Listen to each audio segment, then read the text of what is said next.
Hi, I'm Marie. Welcome to 50 Plus Home and Gardening. Today we're going to talk about how to start the beginning of the beginning of the beginning of a garden. So let's begin. The first step of the beginning of your garden is to measure your property. Measure every step. I have got a plat of my garden. It already has all the measurements on the property. This is the entire property.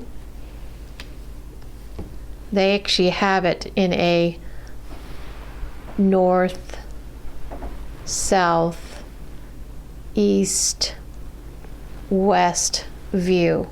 So that helps me, but I'm going to turn it so you can see it kind of straight. This is my whole property. Measure everything on your property so you know how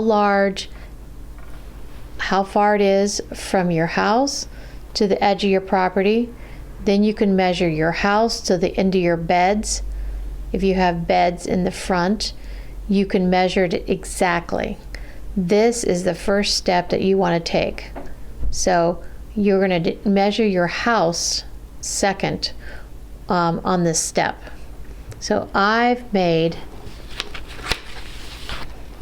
a huge scale for the house because I have lots of beds and you don't have a lot of room to put things in your garden beds if you don't make the scale a little larger.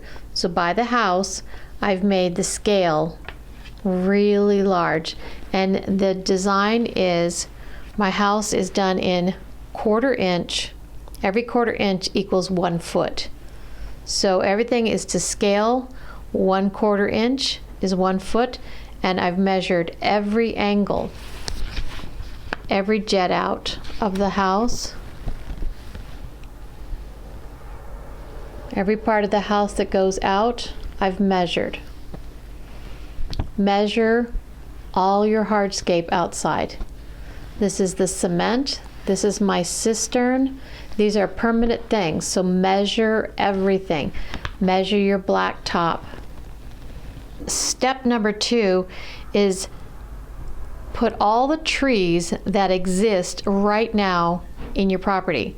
So I have the full measurement of my property, and now I'm going to put in where the tree is. So here's an existing tree. Here's an existing tree, and I've colored them green so I can really see where they are. I've even done my neighbor's trees because that may affect on my own property what I want to do. These are Bradford pears and they get pretty large, and they actually already are large. This tree is full grown, very large, and so this will give me, trees are an important element in your design, so you must get those trees in your design because they're more like a permanent hardscape, such as cement or blacktops or a home. Step number 3 is measure the beds. I haven't put any beds in here, but on my second drawing, this is exactly the same as the first, only I added the extra blacktop that I have, that's hardscape, and I needed to measure that in. I put in all my beds. But because you can see how tiny that is, that's hard to measure, and it's hard to add what garden plants I want to put in there. So even though I put it in this drawing, I've got my larger drawing, which is 1/4 inch drawing. You want to measure from here. You've already got this measured. The house is perfectly measured. So now you're going to measure how far the bed comes out. This way and this way. My bed, this actually is the black top. See that black line? And that's the black top that goes all the way up. The rest of these, this is beds. Beds. This is hardscape, that's already been measured. Beds, beds, and this is my Williamsburg garden bed. with its hardscape fence. So measure all that, exact measurements, so that you can get, when you get a plant, and this is 3 by 3, you're going to know how many plants you need in this area. If this area measures 5 by 10, you'll be able to know how many plants you can fit based on the footage of the end product of this certain shrub. If this shrub goes 4 by 4 and you get an infant, a small plant, a small shrub, you got to remember how large is it going to get in the end. It's going to fill this whole space. Step 4 is, what do I need to take out? What hardscape do I need to take out? What trees do I need to take out? What big construction that you don't like that you need to take out? If you have a forest in your yard and you don't like it, first step, if you want to do anything, I mean, if you don't want to do anything, just leave it. But if this is something that bothers you in the garden, take steps to take it out. If this shed is something you don't want, take it out. If it was the blacktop, you didn't like it and you wanted a new design, take it out. Before you start doing beds and spending a lot of money, this is the time to take out. If you don't like that tree, take it out. If you don't like shrubs that you have by the house, take them out. Step 5 is budget. If you have a healthy budget, you can work in lots of trees, hardscape, shrubs. If you have a small budget, we'll start with just 1 bed and always start at the entry. Step 6 is take a picture. Take a picture of the existing beds or landscape that you want to deal with. It's the best thing to do is to take an evaluation with a picture. It shows you a lot of things that you can work on that don't look good, that you may say, ooh, that tree, I never did like it, let's take that out. This entryway was how we started this house, and it's a splash right at the beginning. All it was a bunch of pots. So pretty easy to get it there. It can be very simple, small. Those are mostly annuals. I didn't exactly know how I wanted to deal with things. I first moved in. I wanted something pretty when I first entered the house. So that's how I started. So do something pretty right away to make a splash for a small budget. Step 7 is to get your hardscape situated. If you want to put a patio in, if you want to put in stones, if you want to put in any of those things, get the color of stone, get the kind of patio that you want to build, either yourself or someone helping you, but get the hardscape in first before you start landscaping, because it ends up that landscapers sometimes will do stuff and you'll see another ideal and you'll say, oh, but I put in this tree. Don't put the tree in yet. The hardscape is the first thing, because once it's in, it's pretty permanent. So if you're going to do any hardscape, do it now. That would be step 7. Step 8 is trees.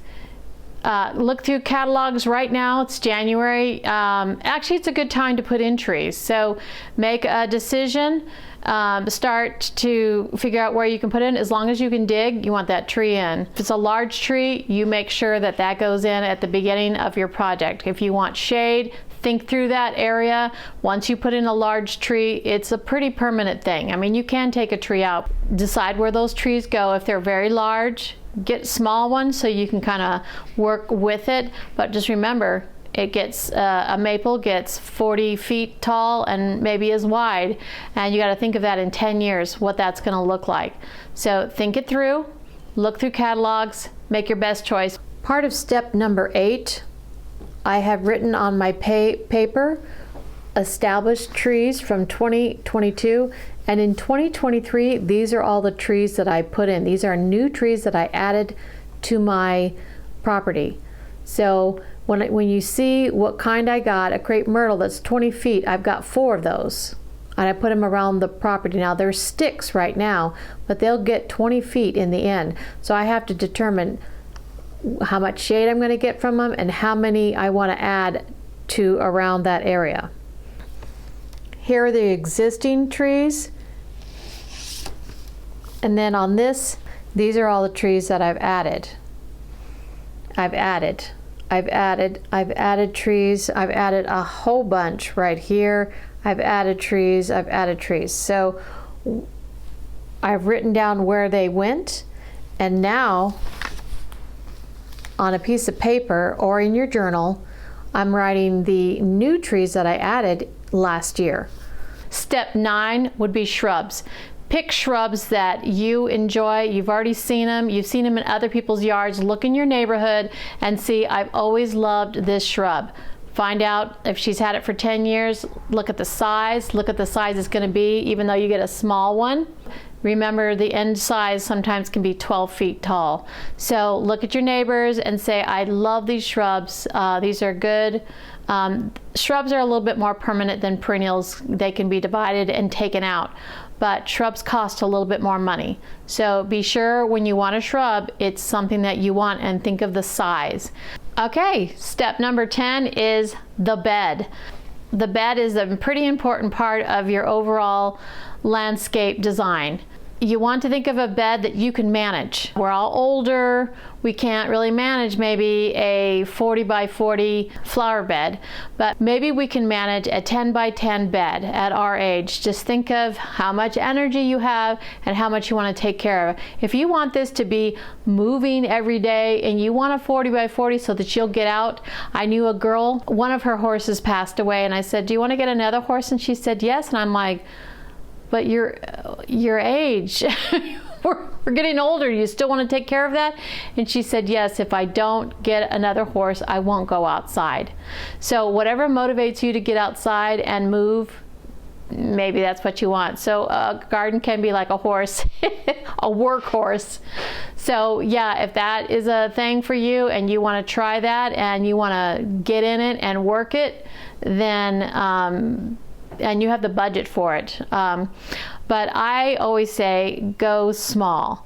Go around the entryway, as we said, take a picture, start there, maybe a 10 by 10 plot, and work up from there. If you have a long, skinny entry, you can decide, here's my sidewalk. On the sides, I have a long bed that I want to follow that sidewalk. So when I come to the door, this is the things I want to look at.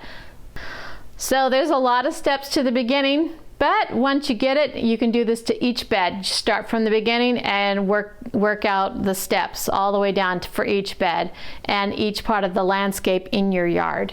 And pretty soon you'll have the most beautiful place on the block. So keep moving and keep gardening and stay creative. I'll see you next time.